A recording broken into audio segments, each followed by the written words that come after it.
तो आज अपन कोलिजन के बारे में सीखेंगे और इसके क्वेश्चंस कैसे सॉल्व किए जाते हैं, कोलिजन कौन कौन से टाइप के होते हैं, ये सब बातें अपन आज जानेंगे। सबसे पहले तो जानना है कि कोलिजन होता क्या है ना? तो कई जगहों पे आप इसको कोलिजन लिखा हुआ देखोगे और कई जगहों पे आप इसको इम्पैक्ट लिखा हुआ देखोगे। एक ही बात है, कोलिजन और इम्पैक्ट, टक्कर मतलब। ये क्या होता है, इसमें इम्पल्सिव फोर्सेस लगते हैं। जिन बॉडीज का आपस में इम्पैक्ट हो रहा होता है या जिन बॉडीज का आपस में कोलिजन हो रहा होता है, उनके बीच इम्पल्सिव फोर्सेस लगते हैं। वो इम्पल्सिव फोर्स जनरली आप देखोगे नॉर्मल होगा, बट हमेशा जरूरी है कि नॉर्मल भी हो, बहुत बार टेंशन भी हो सकता है। तो डिपेंड करता है, तो वो भी कोलिजन के इक्विवेलेंट ही केस आता है। जनरली जब दो बॉडीज फिजिकली कांटेक्ट में आके उनकी टक्कर हो रही होती है, तो वहां पे इम्पल्सिव फोर्स एक्ट में आते हैं, बहुत ही स्मॉल टाइम इंटरवल के लिए। तो when two or more bodies collide,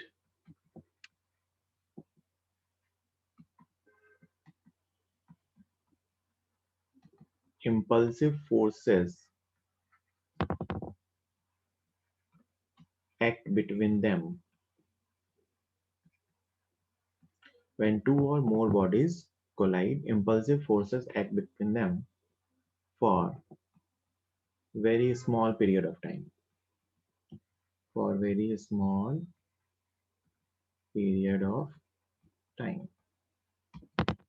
तो दोनों बॉडीज पे इम्पल्सिव फोर्स लगता है, और हम जानते हैं अगर एक बॉडी पे इम्पल्सिव फोर्स लगेगा तो उस बॉडी का मोमेंटम चेंज होगा। मैं सिस्टम की बात नहीं कर रहा, एक individual body, it will change momentum of individual body.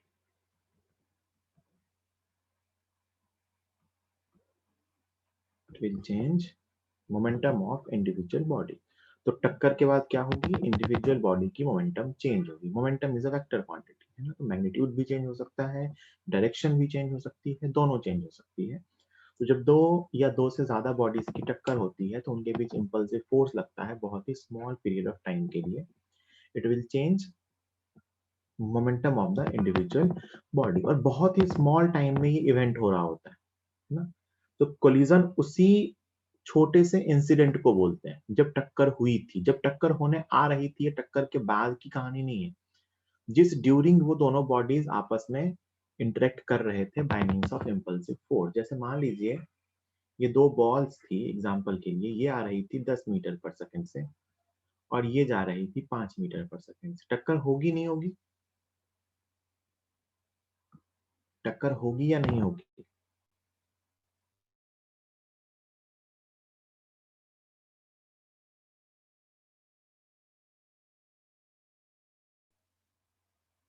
होगी ना, क्योंकि दी होती, पीछे वाला 5 से आ रहा होता, आगे वाला 10 से जा रहा होता, तो टक्कर नहीं होती।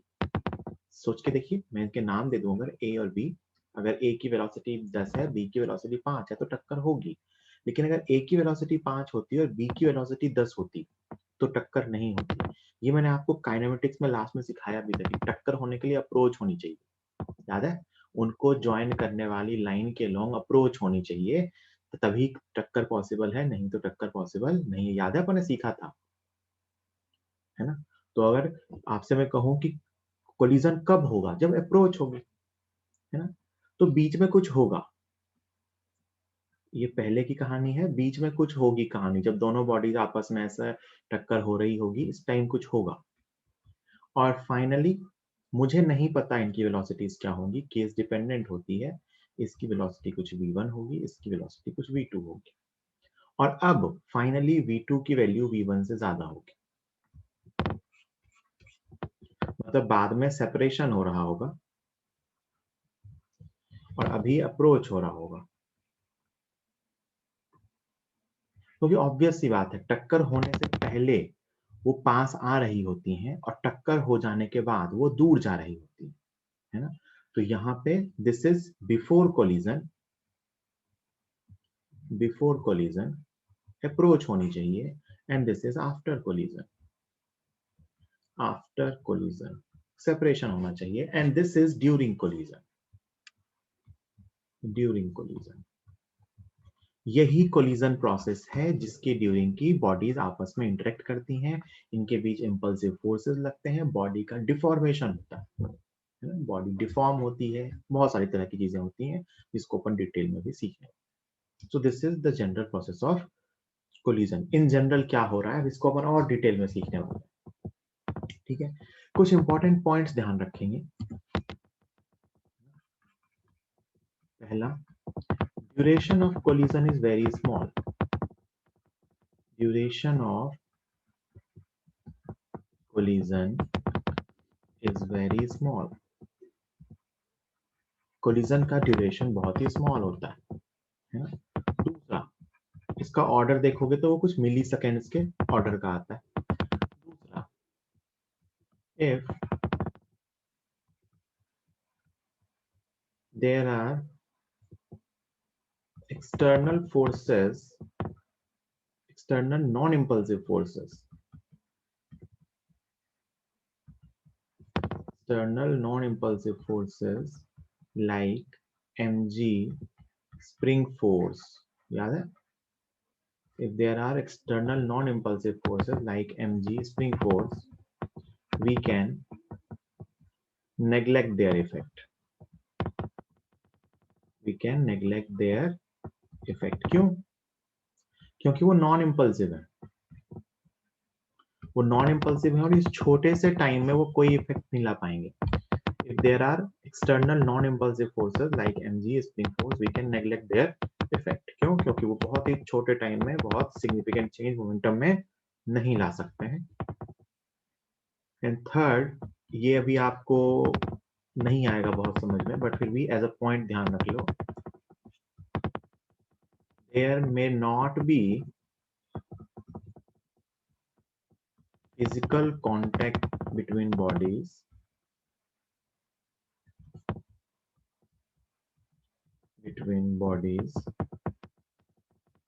during collision.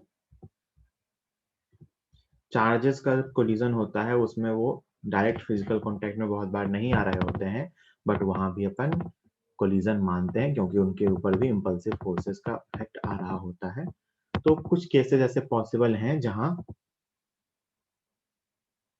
कि कोलिजन में डायरेक्ट फिजिकल कांटेक्ट ना हो तो भी कोलिजन हो सकता है ना? हो सकता है बॉडीज के बीच फिजिकल कांटेक्ट ना हो, तो ये भी पॉसिबल है।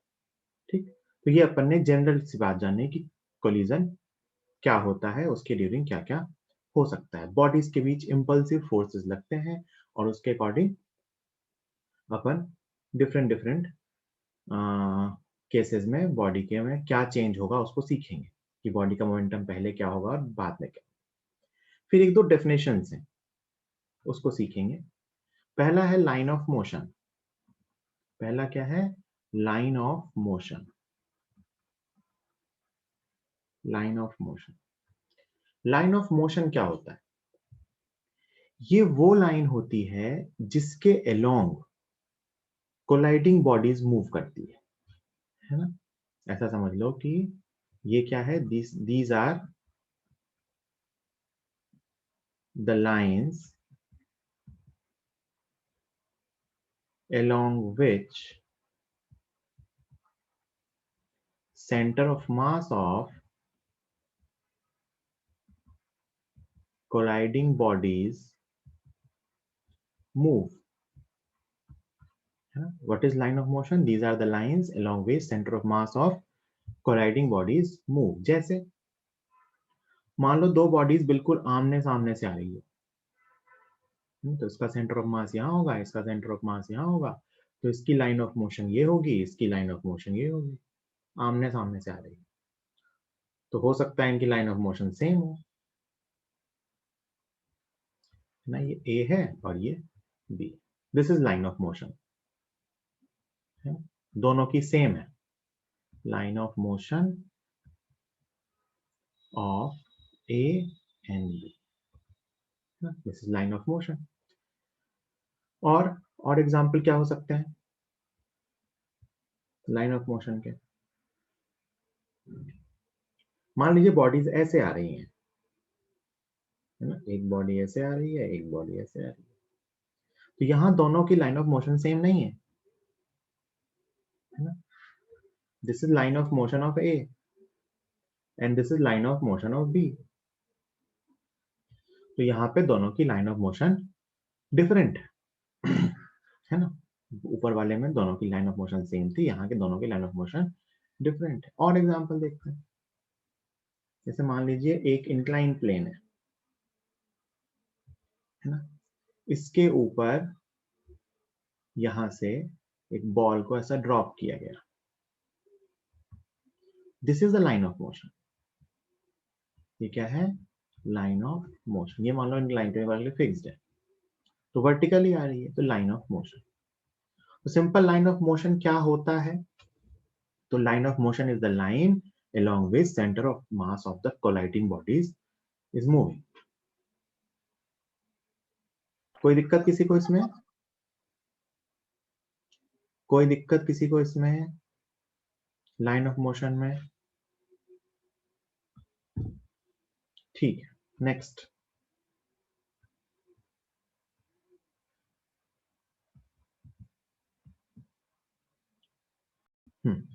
Next term is line of impact.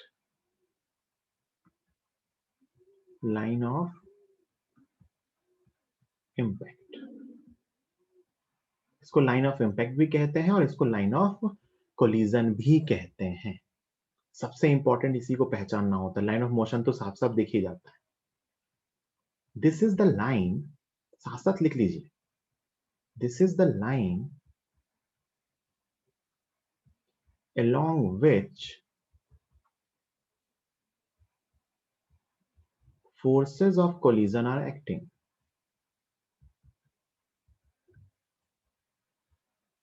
This is the line along which forces of collision are acting. ये वो लाइन है जिसके along collision के forces act करते हैं, है ना? जनरली नॉर्मल रिएक्शन होता है कि जिस लाइन के along टक्कर हो रही होती है या जिस लाइन के along forces of collision act करते हैं उसको बोलते हैं line of impact. Generally normal reaction ही लेते हैं अपन, और अपन नॉर्मल रिएक्शन की प्रॉपर्टी जानते हैं कि वो सरफेस के परपेंडिकुलर होती है। This is called line of impact.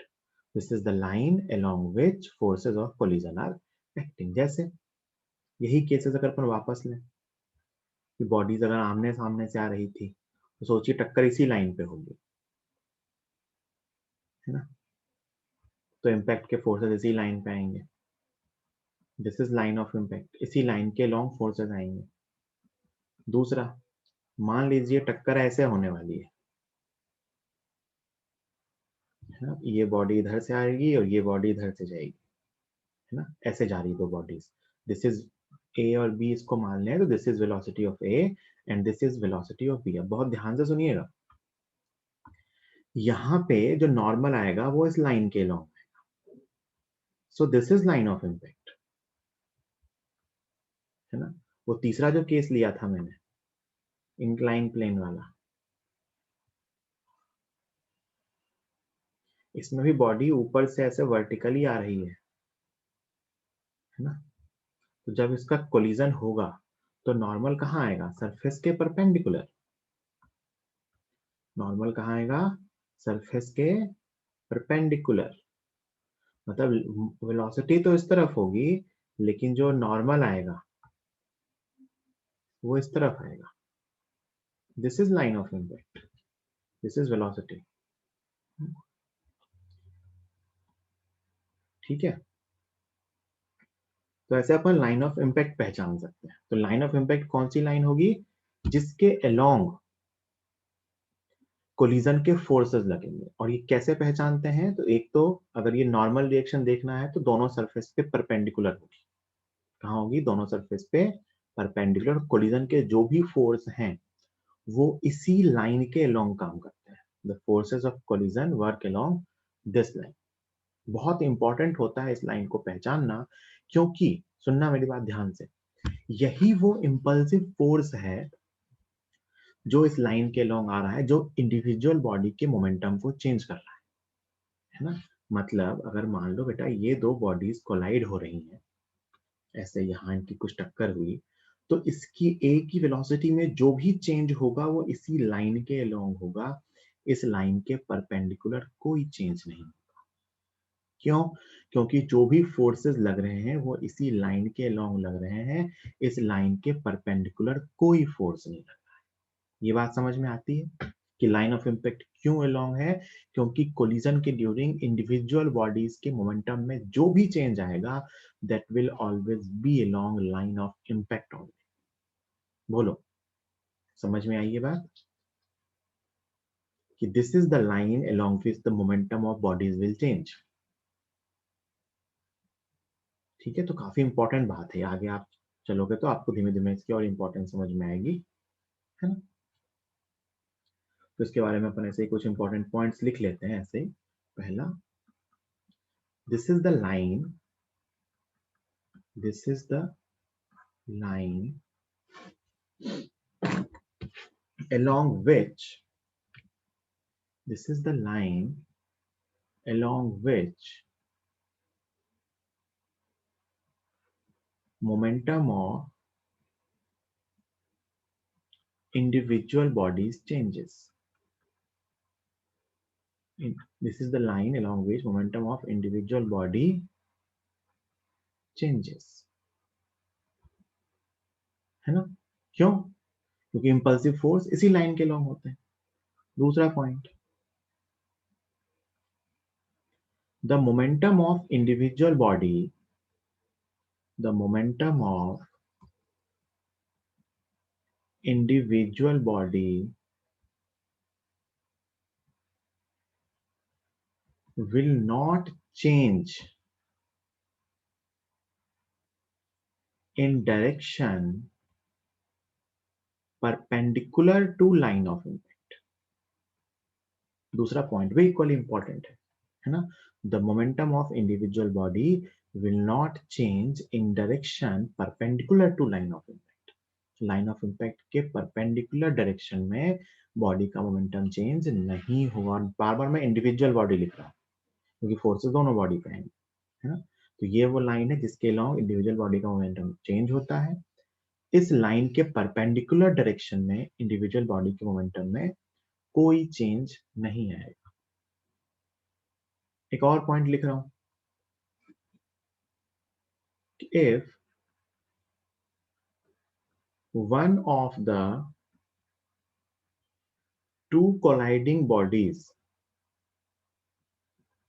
if one of the two colliding bodies was at rest, if one of the two colliding bodies was at rest before collision, if one of the two colliding bodies was at rest before collision,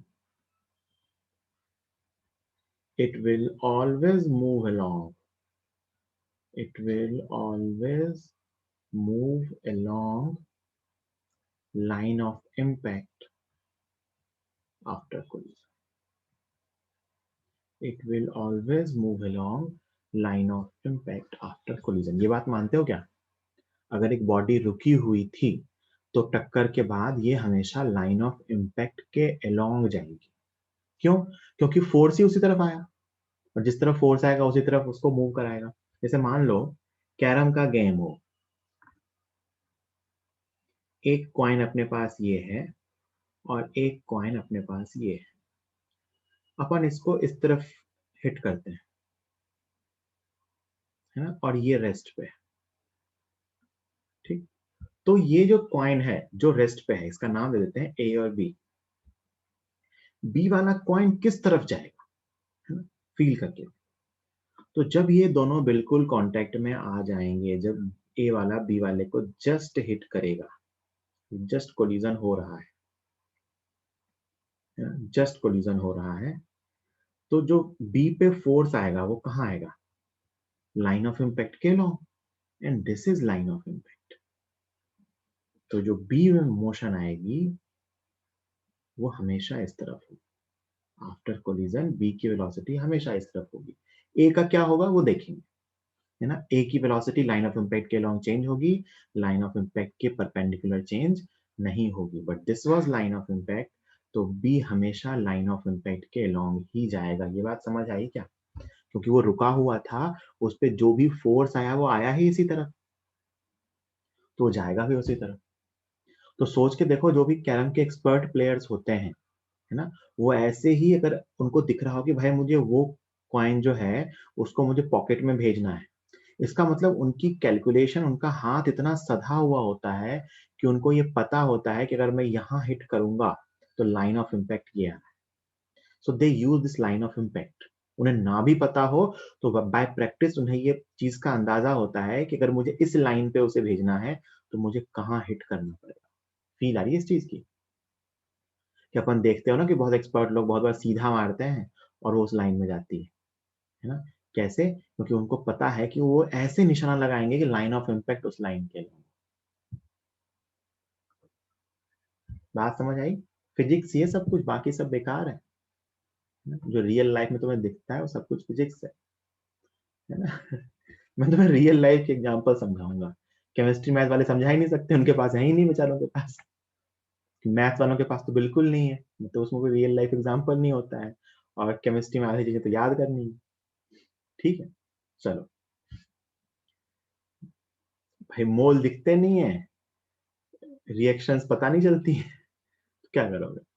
physics में दिखता भी है, पता भी चलता है। ये 11वीं की फिजिक्स की खास बात है, ट्वेल्थ वाली फिजिक्स में भी कम दिखता है, 11वीं की फिजिक्स में चीजें दिखती हैं। This is the special beauty of mechanics. ठीक है, तो ये मैंने आपको समझाया लाइन ऑफ इम्पैक्ट। क्या सब लोग लाइन ऑफ इम्पैक्ट पहचानना सीख गए कि लाइन ऑफ इम्पैक्ट क्या होता है? तो हमने दो तरह की चीजें सीखी, line of motion and line of impact, है ना। लाइन ऑफ मोशन क्या होती है और लाइन ऑफ इम्पैक्ट क्या होती है। अब इसके अकॉर्डिंग हम कुछ क्लासिफिकेशंस लिखेंगे, अभी तक जो सीखा उसके अकॉर्डिंग, है ना। पहला है टाइप्स ऑफ कोलिजन में, टाइप्स ऑफ कोलिजन। फर्स्ट है based on line of impact, based on line of impact and line of motion. LOM is line of motion, LOI is line of impact, है ना। तो इसके basis पे दो type की collision होती है। पहला, तुम यहां देख भी चुके हो, सोच के देखो, दो टाइप की तुम्हें दिख रही है क्या? एक जिसमें लाइन ऑफ इम्पैक्ट और लाइन ऑफ मोशन एक ही लाइन होगी, और एक जिसमें लाइन ऑफ इम्पैक्ट और लाइन ऑफ मोशन अलग अलग लाइन होगी, है ना। पहला होता है इसमें फर्स्ट टाइप, इसको कहते हैं head on collision. Head on collision, सीधी टक्कर, हेड ऑन कोलिजन। इसका मतलब होता है line of impact and line of motion are same lines, और मतलब दोनों बॉडीज की जो लाइन ऑफ मोशन है और उनका जो लाइन ऑफ इम्पैक्ट है वो एक ही लाइन है, और bodies move along line of impact. और लाइन ऑफ इम्पैक्ट कैसे ढूंढेंगे? तो एक तो उसके अलोंग नॉर्मल आता है, तो आपको अगर किसी कॉन्टेक्ट पे नॉर्मल देखना आता है तो आपको लाइन ऑफ इम्पैक्ट ढूंढना आता है ना। या फिर बहुत बार ये थर्ड वाली ट्रिक काम आती है कि जिस लाइन के अलोंग गई वो लाइन ऑफ इम्पैक्ट है। तो अगर लाइन ऑफ मोशन और line of impact same time है, या बॉडीज लाइन ऑफ इम्पैक्ट के अलोंग ही मूव कर रही हो, तो इसको बोलते हैं हेड ऑन कोलिजन। इसको क्या बोलते हैं? Head on collision. या आप इसको ऐसे भी सोच सकते हो, this is also 1D collision, collision in one dimension, क्योंकि इसमें सारी कहानियां ही उसी लाइन के अलोंग हो रही होगी, उस लाइन के परपेंडिकुलर कोई मोशन ही नहीं है। दो बॉडीज ऐसे आई और इनकी टक्कर हो गई, है ना। तो ये हेड ऑन कोलिजन है। अब इसके अकॉर्डिंग हम कुछ क्लासिफिकेशंस लिखेंगे, अभी तक जो सीखा उसके अकॉर्डिंग, है ना। पहला है based on line of impact, based on line of impact and line of motion are same lines, और है ना। ये मान लो ए था, ये मान लो बी था, बी इनका नाम है। तो टक्कर के पहले ये कुछ ऐसे थे, इसकी स्पीड कुछ यू ए थी, इसकी स्पीड कुछ यू बी थी, यही लाइन ऑफ इम्पैक्ट भी है, यही लाइन ऑफ कोलिजन भी है। पहले ये हुआ, बाद में क्या होगा, आफ्टर कोलिजन इनकी वेलोसिटीज में कुछ चेंज हो जाएंगे। क्या होगा वही इस चैप्टर में अपने को सीखना है कि टक्कर के बाद इनकी वेलोसिटीज क्या होगी। ए और बी मान लेते हैं, ये इधर कुछ वी ए से जा रहा है और ये इधर कुछ वी बी से जा रहा है, मान लेते हैं, ठीक है। This is head on collision if line of motion and line of impact are along the same line. तो ऐसी मोशन को बोलते हैं हेड ऑन कोलिजन, ठीक है, वो एक ही लाइन के अलोंग हो रही है। And second is oblique collision. बहुत ज्यादा नहीं पढ़ना अपने को ये वाला, अपने को ज्यादातर हेड ऑन ही सीखना है, बट फिर भी इसके भी 2-4 क्वेश्चन करेंगे। ऑब्लिक कोलिजन और कह दो कि 2D कोलिजन, मतलब when line of impact and line of motion are different. जब लाइन ऑफ इम्पैक्ट और लाइन ऑफ मोशन डिफरेंट हो तो इसमें क्या होगा, जो भी चेंजेस होंगे वो लाइन ऑफ इम्पैक्ट के अलोंग होंगे, क्योंकि ऑब्लिक में होता ही यही है कि अपन यही जानते हैं कि इंडिविजुअल बॉडी के मोमेंटम में जो भी चेंज होगा हमेशा वो कहाँ होगा, लाइन ऑफ इम्पैक्ट के अलोंग। तो लाइन ऑफ इम्पैक्ट के परपेंडिकुलर कोई चेंज नहीं होगा। जैसे इसके एग्जांपल, वही जो आप कैरम वाला एग्जांपल अभी सीख रहे थे, ये बॉडी ए है, ये बॉडी बी है, ये इस तरफ जा रही है वी ए से, ये इस तरफ जा रही है वी बी से, इनकी टक्कर होने वाली होगी तो लाइन ऑफ इम्पैक्ट डिफरेंट होगा, लाइन ऑफ मोशन डिफरेंट होगा, है ना। जैसे आपने वो इंक्लाइन प्लेन वाला भी जो एग्जांपल सीखा, that is also oblique collision. This is line of motion and this is line of impact, this is line of motion. मानते हो? These are the examples of oblique. तो लाइन ऑफ इम्पैक्ट और line of motion के according अपन के पास दो type के हैं कोलिजन, हेड ऑन कोलिजन जो कई बार इसको 1D कोलिजन भी कहा जाता है, या ऑब्लिक कोलिजन, कई बार इसको 2D collision. This is based on LOI and LOM। Second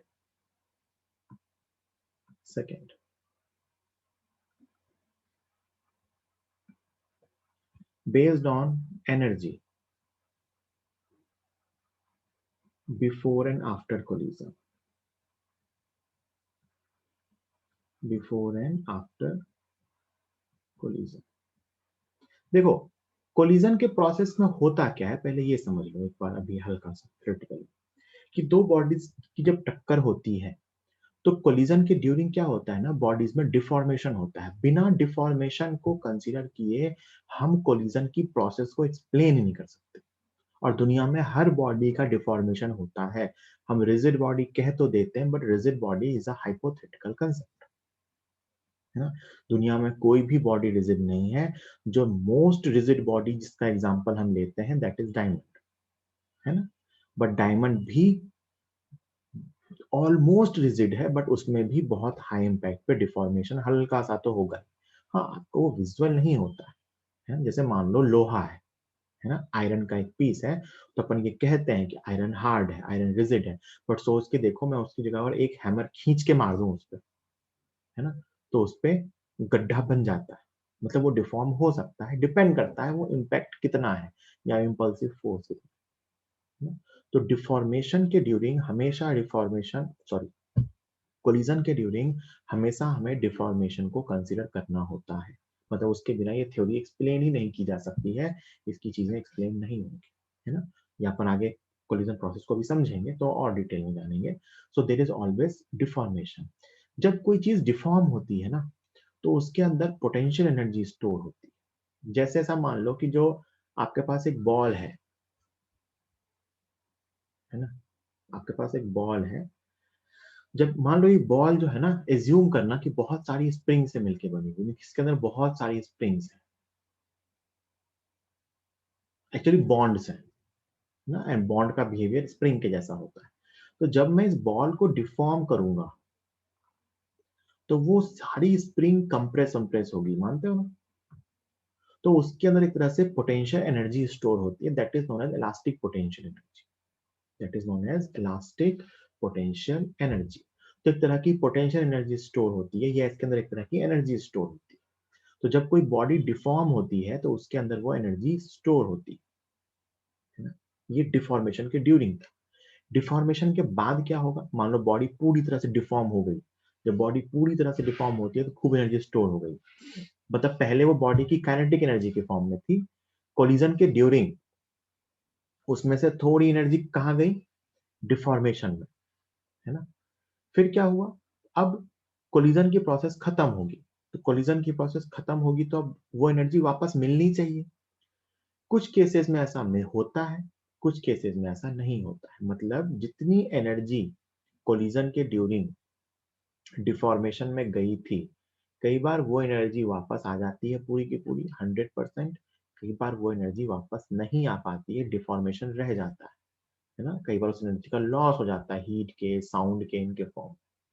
ठीक है, जैसे आप मान लो एक लोहे की दीवार पे आप एक पत्थर फेंक के मारते हो तो बहुत तेज आवाज आती है, मानते हो ना। बहुत तेज आवाज आती है और पत्थर उतनी स्पीड से रिबाउंड नहीं होगा। क्यों? क्योंकि दोनों मटेरियल की प्रॉपर्टी ऐसी थी कि वो डिफॉर्मेशन के बाद पूरी एनर्जी वापस नहीं दे पाएंगे। और वहीं आप उस लोहे के ऊपर एक टेनिस बॉल फेंक के मारते हो तो बिल्कुल आपके हाथ में वापस आ जाती है। क्यों? क्योंकि इस टेनिस बॉल की ऐसी प्रॉपर्टी थी कि उसने डिफॉर्मेशन में जब टक्कर हुई, तब जब उसका डिफॉर्मेशन हुआ तो जितनी एनर्जी स्टोर हुई वापस वो ऑलमोस्ट वापस मिल गई। लेकिन पत्थर में ऐसा नहीं होता। और आप तीसरा एक मान लो आपके पास गीली मिट्टी का एक ढेला हो, उसको उठाकर आप लोहे की दीवार पे मारो तो वहीं वहीं पे स्टिक होके रह जाएगा, पत्थर थोड़ा वापस आएगा, गीली मिट्टी वहीं चिपक के रह जाएगी और बॉल पूरा वापस आ जाएगा। मानते हो? मेरे पास एक सामने दीवार हो, मार के देखना नहीं है, अपने पास एक सामने वॉल हो, उस पर 3 चीजें फेंके, एक टेनिस बॉल, एक कोई नॉर्मल ऑब्जेक्ट, कोई पत्थर टाइप का, और एक गीली मिट्टी या गीले आटे का की बॉल। तो गीले गीले आटे की बॉल वहीं चिपक के रह जाएगी, जैसे डिफॉर्मेशन में चिपकी वैसे ही ऐसा कुछ चिपक के रह जाएगी, ऐसी ही हो जाएगी वो। क्यों? क्योंकि उसमें जो डिफॉर्मेशन हुआ उस बॉडी की टेंडेंसी ऐसी थी कि रिफॉर्म हो ही नहीं सकती। में जो टेनिस बॉल थी वो टक्कर हुई और बिल्कुल शानदार वापस आ गई। और जो तीसरा कोई ऑब्जेक्ट था, कोई रैंडम ऑब्जेक्ट, वो हो सकता है पूरा वापस ना, है ना। तो ये अपना आगे एक चैप्टर है, वहां पर ये बॉडी की ये प्रॉपर्टी सीखते हैं, चैप्टर ही अपना आगे चल के elasticity.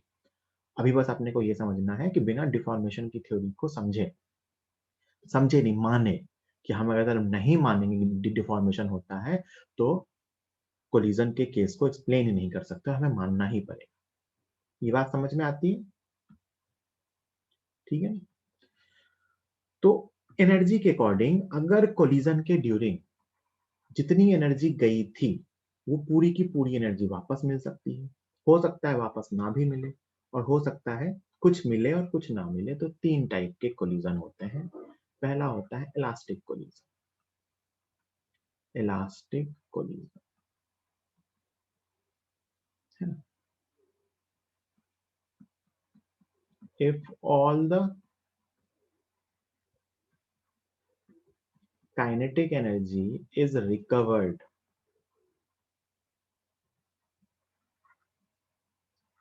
after collision, if all the kinetic energy is recovered after the collision, then it is elastic, then it is elastic। अगर सारी की सारी काइनेटिक एनर्जी रिकवर हो जाती है तो हम इसे कहते हैं ये इलास्टिक कोलिजन है। इसका मतलब इलास्टिक कोलिजन के केस में एनर्जी कंजर्वेशन का प्रिंसिपल यूज किया जाता है। और कौन सा एनर्जी? Kinetic energy conservation. जितनी काइनेटिक एनर्जी पहले होगी उतनी काइनेटिक एनर्जी बाद में होगी। Second is inelastic collision, inelastic collision। ये क्या होता है? if kinetic energy lost during deformation, जितनी काइनेटिक एनर्जी लॉस हुई थी डिफॉर्मेशन के during, is partially recovered, is partially recovered after collision. partially recovered हो, जैसे अपन एक रैंडम ऑब्जेक्ट था तो उसको बोलते हैं इनइलास्टिक कोलिजन। और तीसरा जो होता है वो होता है perfectly inelastic collision. Perfectly inelastic collision, और इसको कई बार प्लास्टिक कोलिजन बोल देते हैं। Plastic collision. इलास्टिसिटी जो होती है ना, वो किसी बॉडी की प्रॉपर्टी होती है अपने ओरिजिनल शेप को रिगेन करने की। जिसमें पूरी तरह से वो हो जाए उसको बोलते हैं इलास्टिक, जिसमें पार्शियली हो उसको बोलते हैं इनइलास्टिक, और इसको बोलते हैं परफेक्ट। जनरली आपको ऊपर वाला टर्म लिखा मिलेगा, परफेक्टली इनइलास्टिक कोलिजन। इसमें क्या है, if kinetic energy lost during deformation, जितनी काइनेटिक एनर्जी का लॉस हुआ था डिफॉर्मेशन के ड्यूरिंग, इज नेवर रिकवर्ड।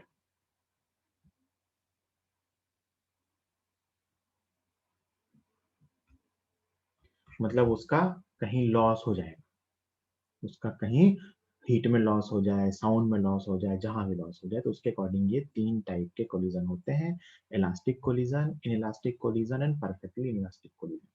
तो मुझे बताओ कोलिजन के पहले और बाद एनर्जी कंजर्वेशन, या मैं कहूं तो काइनेटिक एनर्जी कंजर्वेशन किस कोलिजन में यूज कर सकते हैं, या तीनों में यूज कर सकते हैं। अगर मैं कहूं कि किस कोलिजन में काइनेटिक एनर्जी या मैकेनिकल एनर्जी कंजर्व रहेगी, काइनेटिक की बात होती है यहाँ, किस कोलिजन में काइनेटिक एनर्जी, सिर्फ फर्स्ट में, है ना, मतलब दूसरे और तीसरे वाले में कभी भी एनर्जी कंजर्वेशन यूज नहीं करेंगे, there will be loss of energy. ठीक है, so this was based on energy before and after collision. एक चीज और ध्यान रखेंगे, वैसे तो ये जनरली नहीं पूछते, बट 2-3-4 साल पहले एक बार मेंस में एक सवाल आ गया था, उसमें कुछ मुश्किल नहीं था सवाल में, बट ध्यान रखना है। कई बार कुछ ऐसा हो सकता है कि बॉडी में पहले से कोई डिफॉर्मेशन हो, है ना, और फिर कोलिजन हो, तो जो कोलिजन के बाद काइनेटिक एनर्जी होगी वो ज्यादा भी हो सकती है। If bodies have some deformation, deformation मतलब एनर्जी स्टोर्ड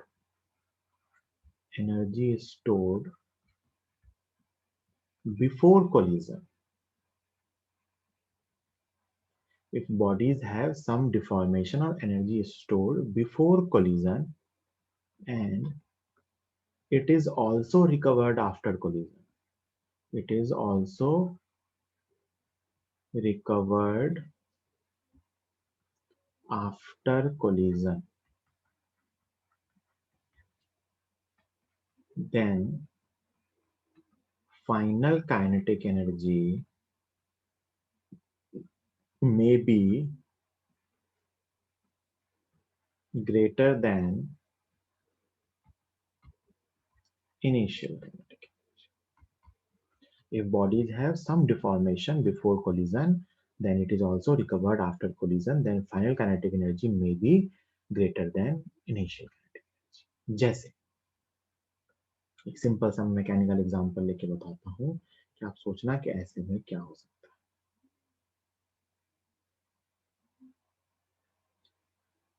कि मान लीजिए ये हॉरिजॉन्टल सिस्टम, क्या है वर्टिकल सिस्टम ले लेता हूँ।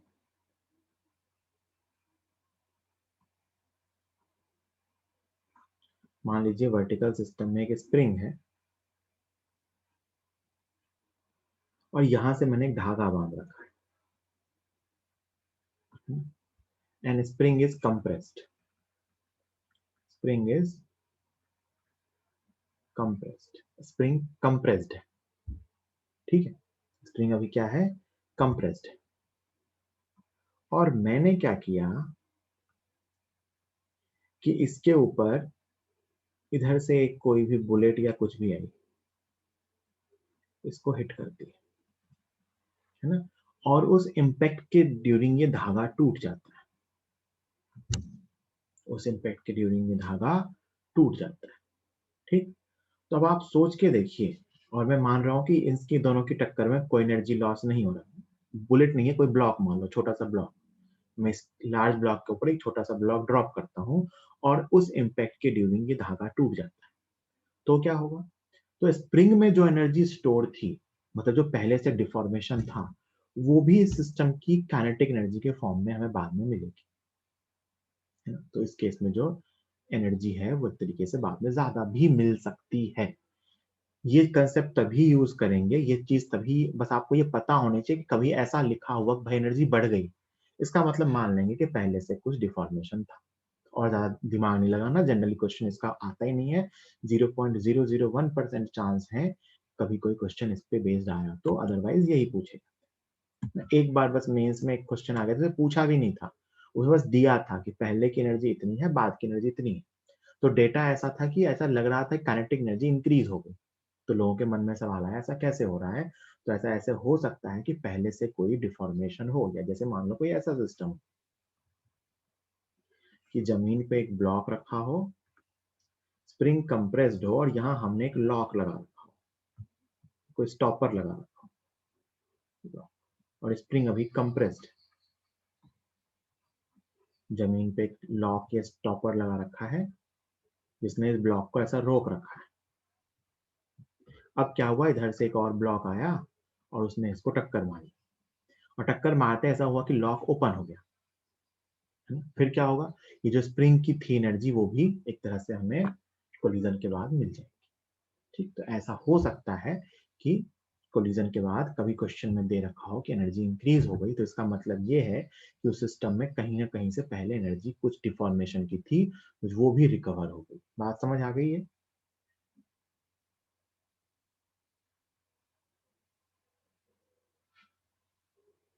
ठीक है, काम का नहीं है, बस ऐसे ही बता दिया इंफॉर्मेशन के लिए। ठीक है, चलिए नेक्स्ट एक टाइप है जो अभी मैं आपको नहीं पढ़ाऊंगा, अगले चैप्टर में काम आएगा, बस नाम जान लो। थर्ड क्लासिफिकेशन है ये। पहला था based on centre, based on energy, based on line of impact ये, एंड ये मान सकते हो based on location of centre of mass, location of centre of mass with respect to center of mass of body with respect to line of impact, है ना? मान लीजिए बेटा कि जो दो बॉडीज कोलाइड कर रहे हैं, चाहे वो ऑब्लिक हो या कोई से भी, उनका जो लाइन ऑफ इम्पैक्ट है वो दोनों बॉडीज के सेंटर ऑफ मास से ही पास हो जाए। जैसे ये केस हो जाए, ये इसका सेंटर ऑफ मास है, ये इसका सेंटर ऑफ मास, या आमने सामने से आ जाए, तो यहाँ भी क्या हो रहा है, लाइन ऑफ इम्पैक्ट और सेंटर ऑफ मास पास हो रहा है। सेंटर ऑफ मास का नाम कुछ C1 C2 दे देता हूँ इंडिविजुअल बॉडीज का, C1 C2। ऐसा भी तो हो सकता है कि एक ऐसी बॉडी हो जिसका सेंटर ऑफ मास यहाँ हो और दूसरी बॉडी इससे यहाँ आके टकरा जाए,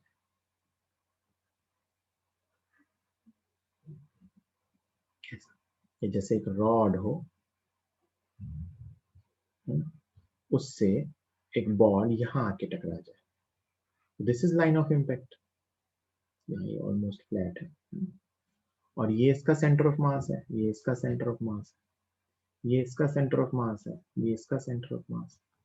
तो इन केसेस में जो लाइन ऑफ इम्पैक्ट है, मान लो यहाँ लाइन ऑफ इम्पैक्ट कुछ ऐसा आ गया, सेंटर ऑफ मास, तो centre of mass line of impact पे आ भी सकता है और नहीं भी आ सकता है।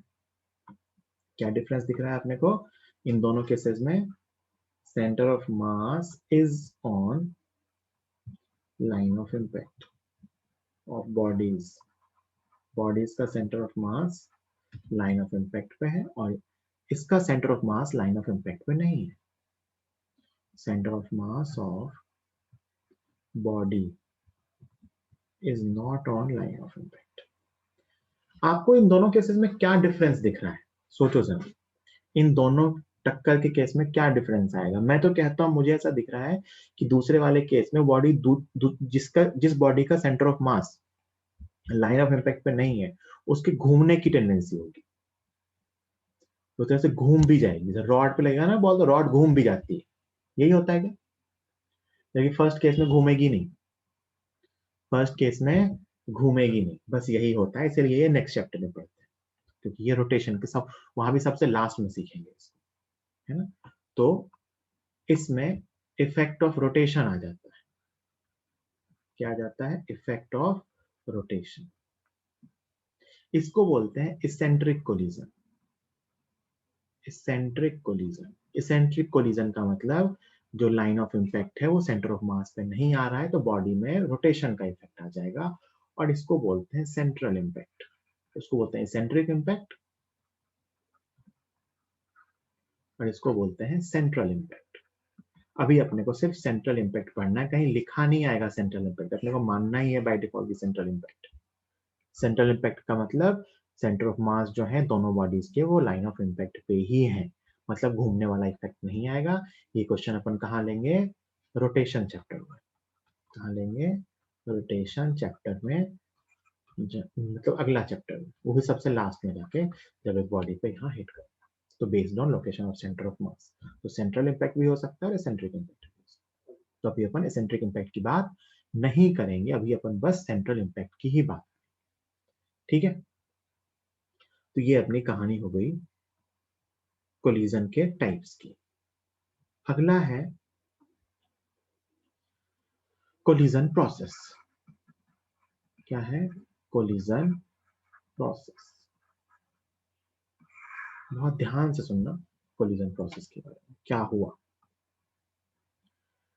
दो बॉडीज थी, मैं एक जनरल डायग्राम बना रहा हूं। दो बॉडीज थी, ए और बी। ये इधर की तरफ आ रहा था कुछ, ए बी नहीं, 1 2 नाम दे देता हूँ, लिखना आसान रहेगा मेरे को। ए बी में बार बार मेहनत लगती है। इसका नाम 1 और इसका नाम 2। तो इसकी वेलोसिटी कुछ पहले u1 थी और इसकी वेलोसिटी u2 थी।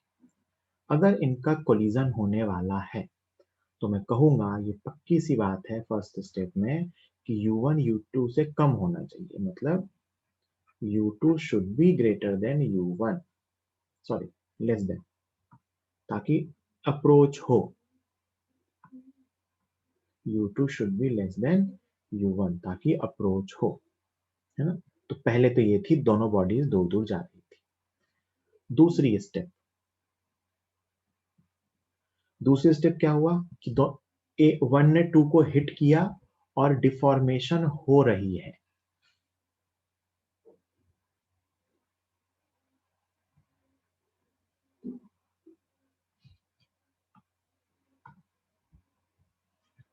वन ने टू को हिट किया, हिट हो चुका है, दोनों बॉडीज आपस में हिट हो चुकी हैं और डिफॉर्मेशन हो रहा है, ऐसा कुछ है ना। ये भी अभी 1 है, ये भी 2 है।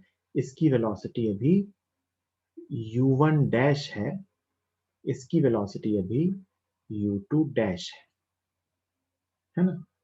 अभी दोनों के बारे में हमें कुछ नहीं पता, कौन सी वैल्यू कम ज्यादा है, बता सकते हैं वैसे। अभी deformation is taking place, deformation is taking place, अभी डिफॉर्मेशन हो रहा है। और थर्ड स्टेप में एक कंडीशन आएगी जब मैक्सिमम डिफॉर्मेशन हो चुका हो।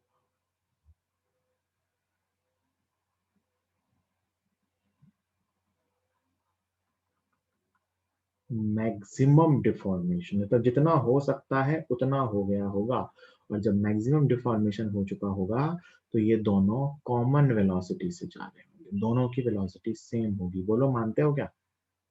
मैक्सिमम डिफॉर्मेशन की ड्यूरिंग दोनों कॉमन वेलोसिटी से जा रहे होंगे, मतलब velocity of separation equal to velocity of approach equal to 0, दोनों सेम वेलोसिटी से जा रहे हैं। बिल्कुल वैसा ही जैसा टू स्प्रिंग ब्लॉक सिस्टम में मैक्सिमम एक्सटेंशन और मैक्सिमम कंप्रेशन में होता है। मान लो ये वही मैक्सिमम कंप्रेशन वाली कंडीशन है जब दोनों सेम वेलोसिटी से जा रहे हैं। तो एक टाइम आएगा जब ये दोनों सेम वेलोसिटी से जा रहे होंगे। This is maximum deformation. यहाँ तक आके डिफॉर्मेशन की प्रोसेस खत्म हो गई।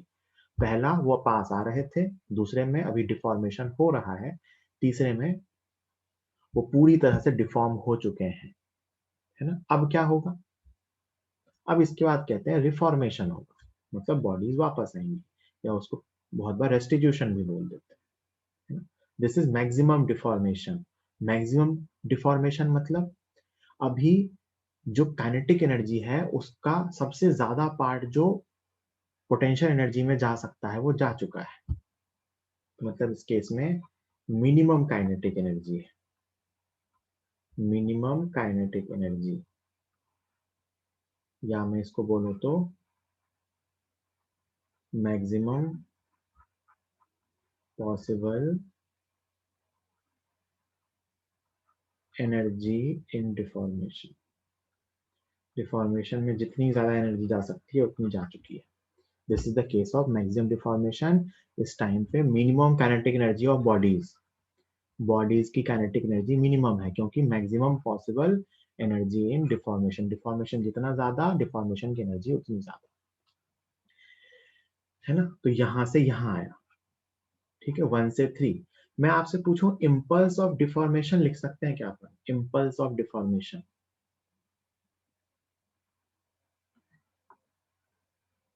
इम्पल्स ऑफ डिफॉर्मेशन दोनों इंडिविजुअल बॉडीज पे, मास माने ना M1 M2। तो अगर मैं M1 पे लिखूं इम्पल्स ऑफ डिफॉर्मेशन, बेटा इम्पल्स होता है final velocity minus final momentum minus initial momentum. One पे जो इम्पल्स लगेगा, वन पे वो इधर लगेगा, है ना, और टू पे लगेगा उसके ऑपोजिट में। मैं उसको ना ID से लिखता हूँ कि वन पे इधर की तरफ फोर्स लग रहा होगा इम्पल्स ऑफ डिफॉर्मेशन, और टू पे इधर की तरफ फोर्स लग रहा होगा इम्पल्स ऑफ डिफॉर्मेशन, ये नॉर्मल की वजह से।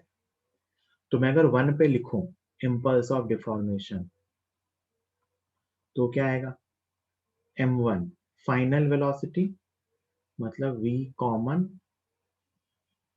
Minus U1, this is impulse of deformation for one. और M2 के लिए लिखूंगा तो ये इम्पल्स ऑफ डिफॉर्मेशन आएगा बेटा M2 V common minus U2। ये दोनों पे इम्पल्स ऑफ डिफॉर्मेशन, है ना, कि V कॉमन के टर्म में लिखे हैं तो इम्पल्स होता है बेटा final momentum minus initial momentum, यही होता है। तो मैं अगर दोनों पे इम्पल्स ऑफ डिफॉर्मेशन कैलकुलेट करूं तो सेम आएगा एक्चुअली में, ये दोनों वैल्यूज आप देखना, ये बताऊंगा, दोनों वैल्यूज सेम आएंगी क्योंकि एक ही फोर्स तो लग रहा है, एक ही फोर्स लग रहा है, एक ही टाइम पे लग रहा है। तो अगर मैं इम्पल्स ऑफ डिफॉर्मेशन कैलकुलेट करूं तो अपन दोनों बॉडीज पे बता सकते हैं, ठीक है। अच्छा एक बात मुझे जरा सोच के बताना, मैंने 3 केसेस लिखे हैं 1 2 3, क्या इन तीनों स्टेप्स में, या मैं कहूं तो during the deformation period system का लीनियर मोमेंटम कंजर्व रहेगा, सिस्टम मतलब 1 और 2 एक साथ। क्या इस पूरी कोलिजन प्रोसेस जो 1 से 3 तक मैंने अभी डिफॉर्मेशन प्रोसेस ड्रॉ की है, क्या इसके ड्यूरिंग सिस्टम का लीनियर मोमेंटम कंजर्व रहेगा, जल्दी बताओ।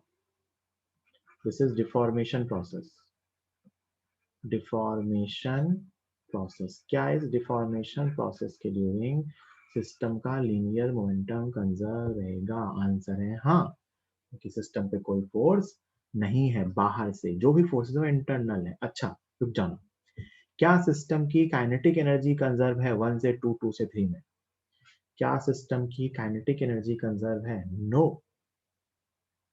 Internal forces can change the kinetic energy of system. तो एक्चुअली जो प्रिंसिपल हम यहाँ यूज करते हैं वो मोमेंटम कंजर्वेशन का ही प्रिंसिपल होता है, कि हम सिस्टम पे मोमेंटम कंजर्वेशन की इक्वेशन लिख सकते हैं। और मैं मोमेंटम कंजर्वेशन की इक्वेशन देखो क्या लिखूंगा, मैंने हर जगह वेलोसिटी राइट में ही मानी है ताकि मैं इक्वेशन में हमेशा प्लस ही लिख पाऊँ इजीली।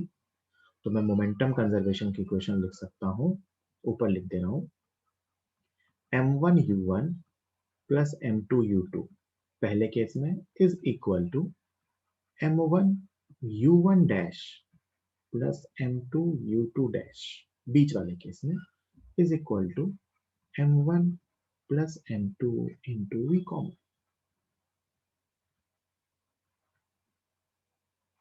मोमेंटम हमेशा कंजर्व रहेगा। क्यों कंजर्व रहेगा मोमेंटम?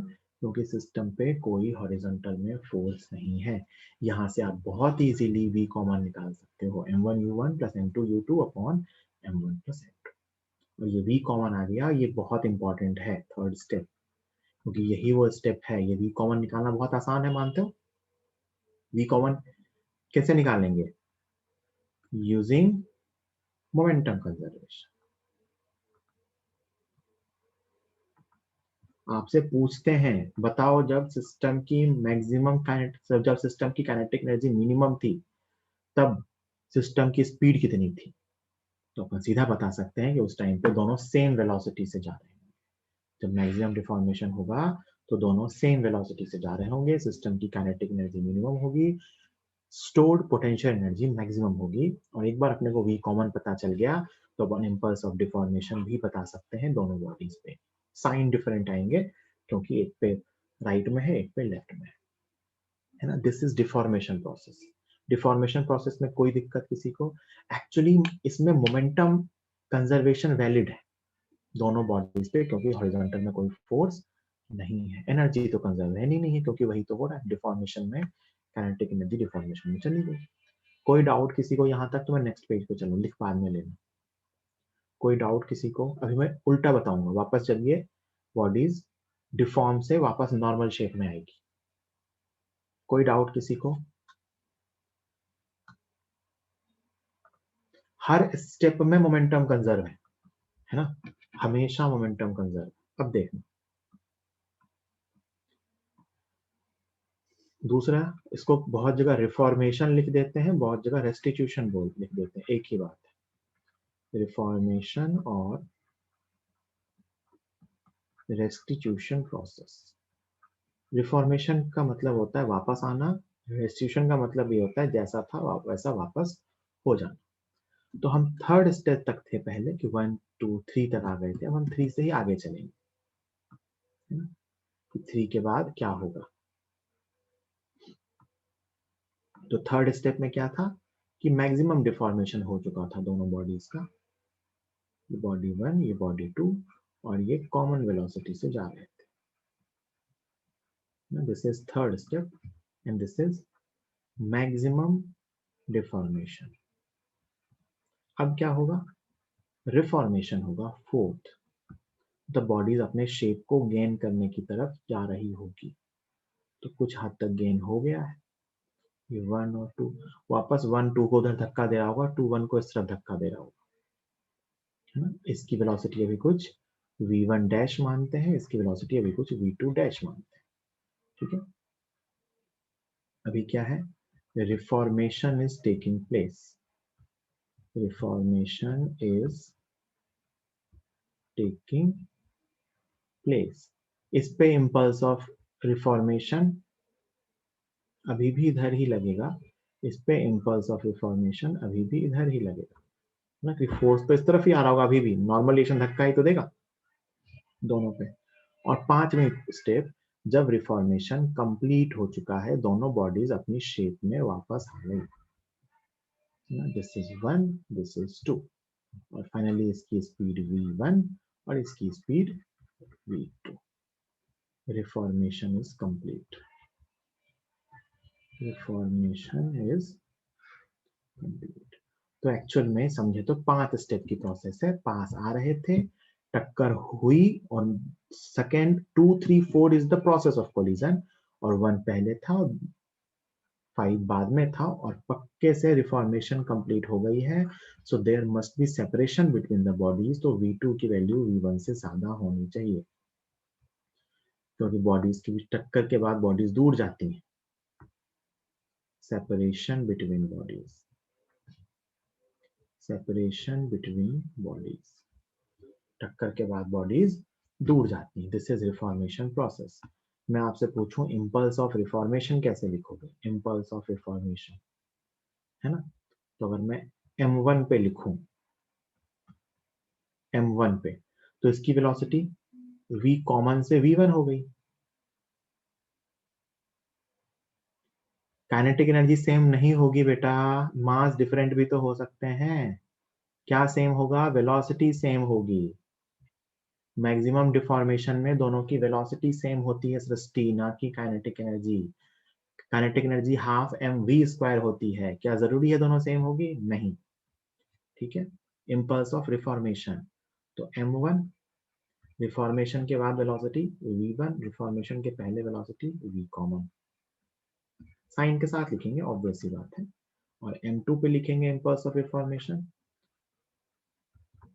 तो is m2 into v2 minus v, क्योंकि रिफॉर्मेशन की प्रोसेस कहां से कहां तक है? v कॉमन से v2 तक।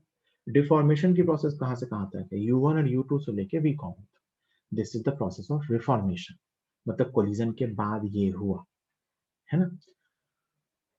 वापस मैं कह सकता हूं कि 3 से 4 और 4 से 5 भी मोमेंटम कंजर्व रहेगा, है ना? मतलब मैं लिख सकता हूं कि एक्चुअली में m1 plus m2 into v common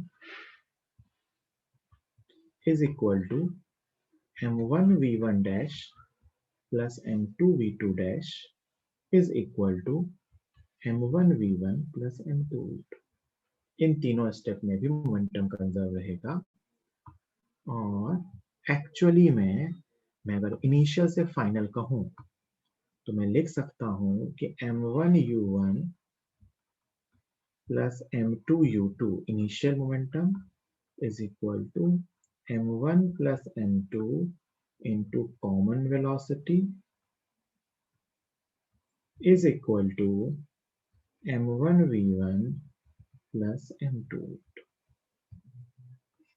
first, third, fifth, क्योंकि जनरली सेकेंड और फोर्थ काम नहीं आते, मैंने सेकेंड और फोर्थ आपको समझाने के लिए लिखा था। This is third step, this is for fourth step, and this is for fifth step, and this is for actually first step, this is for third step, and this is for fifth step. और actually आपको क्या काम आता है कि आपको collision के पहले और बाद की बात करनी होती है। तो before the collision what was the momentum? m1 u1 plus m2 u2, and what is the momentum after the collision? m1 v1 plus m2 v2। Sign के साथ लेंगे, मैंने सब साइन सेम माने, बट मैंने इक्वेशन में वेक्टर फॉर्म में लिखा। So actually collision is redistribution of momentum. Total momentum तो सेम है, बट दोनों बॉडीज में मोमेंटम का डिस्ट्रीब्यूट हो गया, है ना? हो सकता है पहले दोनों के पास 10-10 हो, बाद में दोनों के पास 5 और 15 हो गए, है ना? ऐसा 10-10 की जगह 5 और 15। सो actually collision between these two bodies is like redistribution of momentum between them. Total momentum तो सेम है, आपस में वो कॉमन में पहले दोनों का मिलकर कुछ कॉमन हो गया और फिर बाद में वो आपस में डिस्ट्रीब्यूट हो गए। This is the whole collision process. मैंने आपको प्रोसेस इसलिए समझाई क्योंकि कई बार आपसे क्वेश्चन में कोलिजन के ड्यूरिंग इंपल्स ऑफ डिफॉर्मेशन और इंपल्स ऑफ रिफॉर्मेशन पढ़ा देंगे, पूछ लेंगे बेटा ये मोमेंटम कंजर्वेशन लिखने के लिए सोचो, मुझे ये प्रोसेस बताने की जरूरत नहीं थी, मैं सीधा ही लिखता देखो कोई फोर्स नहीं है तो जितना पहले होगा उतना ही बाद में होगा। क्वेश्चन भी वही मिलेंगे आपको ज्यादातर।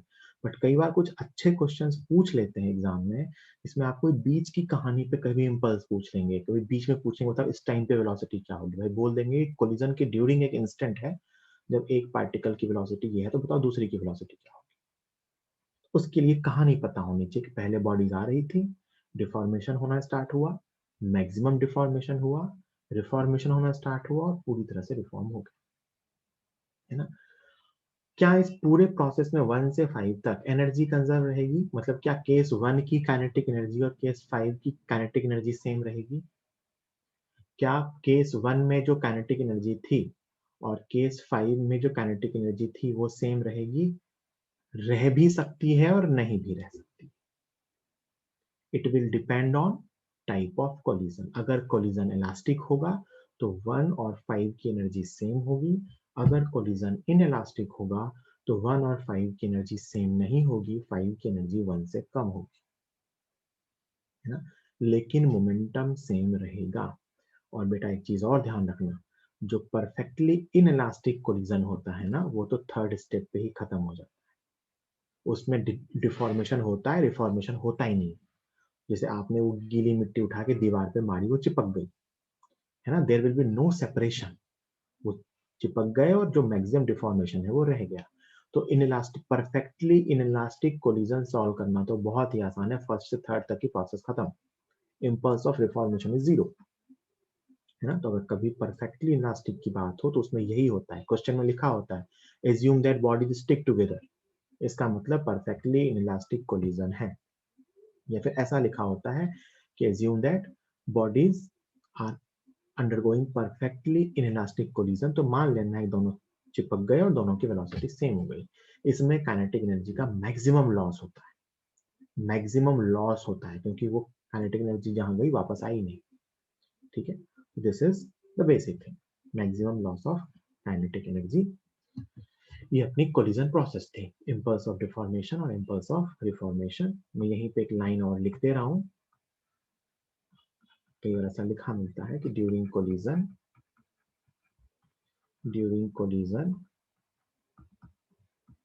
There is redistribution of energy, sorry, redistribution of linear momentum. During collision there is redistribution of linear momentum among colliding bodies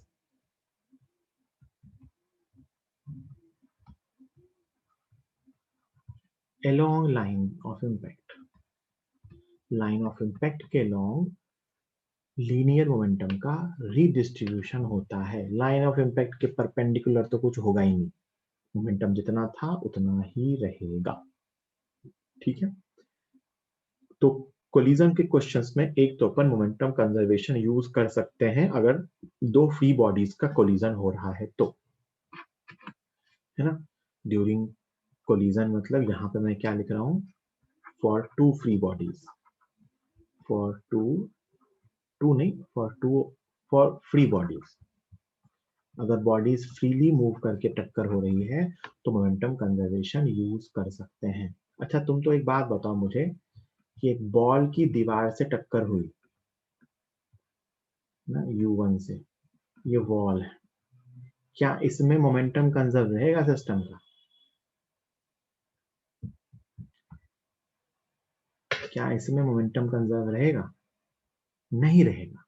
क्यों? क्योंकि एक्सटर्नल फोर्स है, क्योंकि एक्सटर्नल फोर्स है, वापस सिखाया था याद है, दीवार फिक्स है, तो मोमेंटम कंजर्वेशन नहीं लगेगा। तो ये अपन तभी लगाते हैं जब फ्री बॉडीज का कोलिजन हो रहा हो, तो मोमेंटम का रीडिस्ट्रीब्यूशन होता है, total momentum of system is conserve, total momentum of system is conserve.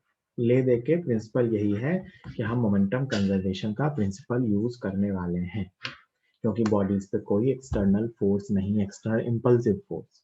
तो जहां हम मोमेंटम कंजर्वेशन यूज कर पाएंगे वहां पे हम ये इक्वेशन लिखेंगे। तो कोलिजन के क्वेश्चन में मेनली दो इक्वेशन लिखी जाती है, पहली इक्वेशन मोमेंटम कंजर्वेशन, दूसरी एक और इक्वेशन है वो बताऊंगा, उसका सिर्फ सवाल बचे, टॉपिक खत्म हो चुका है। ठीक है, आज का लेक्चर अपन यहीं फिनिश करेंगे।